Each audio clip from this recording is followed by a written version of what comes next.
سلااوتان لەبێ. سەرۆکی ڕۆتی سەدر کوژرانی سەربازانی سوپای عێراقی بە کارێکی خێزەوە وەسف کرد و دەستدرێژیکردنە سەر خۆپیشاندەرانیشی بە ڕەفتارێکی نەخوازراو لە قەڵەمدا. داواشی لە نووری مالکی سەرۆکی حکوومەت کرد لە چۆنێتی مامەڵەکردنی لەگەڵ گرژەکاندا پەنا بۆ زمانی عەقڵ بە. ئەمڕۆ لە بەیاننامەیەکدا موقتەدا سەدر هیوای خواست سندوتیژی نەبێتە ڕێکلامی بۆ هەڵبژاردنەکان و ڕوونی کردەوە هەڵبژاردنەکان لەسەر دەرگان و پێویستە لەسەر حکوومەت کۆتایی پاڵۆزی بەرگژیەکانی ناوچەکانی باکوور و خۆراوی عێراق بێنێت.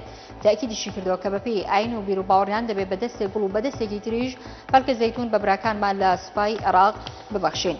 ژمارەیەک پەرلەمانتاری عەرەب لە سەرپشکی کەرکوو ڕەتیان کردەوە عەشیرەتە عەرەبەکانیان لە پارێزگای پڕچە کرد بێت تا ڕوبەڕووی سوپای عێراق ببنەوە.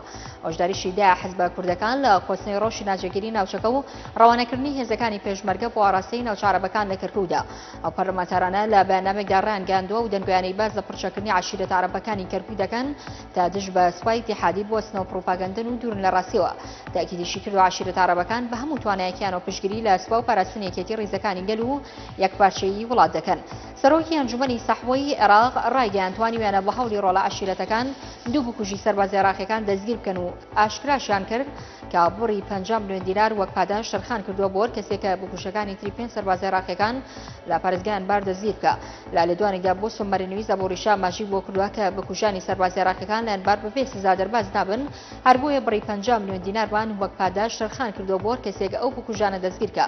وتی شێو تاوانە تایفی نەبووە چونکە هەر 5 سەربازە کوژراوەکە خەڵکی پارێزگای ئەنبارن. جێگیری سەرۆکوەزیرانی عێراق بۆ کاروباری خزمەتگوزاری ئیدانەی توندوتیژی یاخود توندی کوژرانی ژمارێک لە سەربازی سوپای ئیتیحادی کرد لە کاتی مۆڵەت بە پۆشاکی مەدانیەوە بەدەستی ژمارێک چەکدار لە شاری ڕۆمادی کوژراون. ساڵح مطلق لە بەیاننامەیەکدا ستایشی ڕۆڵ و هەڵوێستی مانگرتوەکان و عەشیرەتەکانی ئەنباری کرد لە ڕاودونانی تاوانبار و پیاوکوژەکان و هۆشداریشی دا هێزەکانی ئاسایش کە نەچنە گۆڕەپانەکانی مانگرتن تا سەر لە نوێ ڕووداوە خوێناوەکەی حەوێجە دووبارە نەبێتەوە.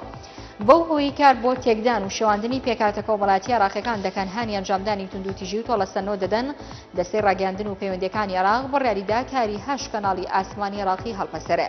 دەستەکە لە بەیاننامەیەکدا ئاماژەی بۆ کردووە ئەو کاری لە ئەسکردن بە بەرپرسیارەتی ئەخلاقی و پیشەیەوە بووە کە وەش دەستگاکانی ڕاگەاندن پابەند دەکات بە ئامانجی نەتەوەی و ڕۆشنبیریەکان و زامنکردنی مافەکان بکەن بە سیاسەتی کەناڵەکانە.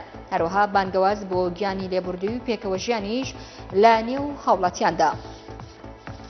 نەتەوەی گرتوەکان ڕاگەیاند لێکۆڵەرەوەکان لە دەروی خاکی سووریا لێکۆڵینە ئالاگەری بەکارهێنانی چەکی کیمیایی لە وڵاتە دەست پێ کردو و لە ئێستادا سەرقاڵی کۆکردنەوەی بەڵگە و زانیارین. نەتەوەی گرتوەکان هۆکاری ئەنجامدانی لێکۆڵینەوەکانی لە دەروی خاکی سووریا گەڕاندەوە بۆ ئەوەی ئێستا حکوومەتی دیمەشق ڕێدەدن نەداوە پشکنەرەکانی سەر بە نەتەوەی گرتوەکان بچنە خاکی سووریا و لێکۆڵینەوەکانیان لەو بارەوە دەست پێ بکەن. کورتێ لاوەڵەکانتان پێشکەشکرا شاد و بەختەوەربان.